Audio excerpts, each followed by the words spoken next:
இருக்காருல்ல உட்காந்துருக்காரு பாருங்க. ஆமா சிங்கம். அவர் தான் சார் பிரச்சனை. என்னப்பா நல்லா ஏதோ சொல்ல வந்தா அவர் என்ன பிரச்சனை பண்ணாரு? அவரு 50 ரன் அடிக்கிறாரு சார். சூப்பர், நம்ம டீம் ஜெயிக்கணும் 50 அடிக்கிறாரு. 100 ரன் அடிக்கிறாரு சார். தட்டணும் 100 அடிக்கிறாரு. அப்புறம் என்ன பிரச்சனை? எங்களுக்கு வந்து ஒரு 20 பால் 30 பால் ஓகே, மிச்சம் சொச்சம் கிடைக்குதுல்ல. அப்புறம் என்ன?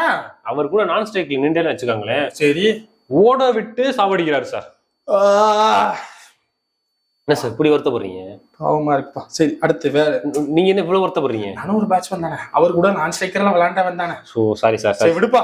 இப்ப என்ன சொல்ல வந்தேன்னா, அவர் நான் ஸ்ட்ரைக்ல நின்றா, நாங்க நான் ஸ்ட்ரைக்ல நின்றா ஓட விட்டே சாவடிக்கிறாருல.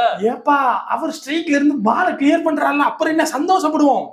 அந்த கால் வலிக்குதுனே, எனக்கு ஓட முடியலனே அப்படின்னு போய் சொன்னேன் 2 வாட்டி. நாங்க சொன்னோம், நாங்க 4 பேர் சொன்னோம். கண்டிப்பா என்ன ஏதாச்சும் பண்ணிருப்பாரு. கரிசனா காட்டினாரு. எப்படி 6-4 அடிச்சாரு.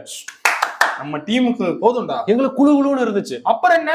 அப்புறம் லாஸ்ட் பால்ல போய் கேட்டேன், இவ்வளவு ரன் அடிச்சிட்டீங்க, எனக்கு மாத்தி விடுங்க, லாஸ்ட் பால் 6 அடிச்சீங்கன்னா எனக்கு சந்தோஷமா இருக்கும். சரி கண்டிப்பா 6 அடிச்சிருப்பாருன்னா நான் நினைச்சேன். அவர் சொன்னாரு பாருங்க, நீ கால் வலிக்குது இல்ல, நீ மெதுவா அங்கேயே நில்லு, நான் பாத்துக்கிறேன்னு சிங்கிள் மாத்திட்டாரு. ஃபுல் ஃபிளெஜ்க்கான லிங்க் இங்க தரோம். இல்ல இந்த லிங்கை தொட்டு பார்க்க முடியலன்னா மதுரை டேக் சேனல்ல போய் பாருங்க.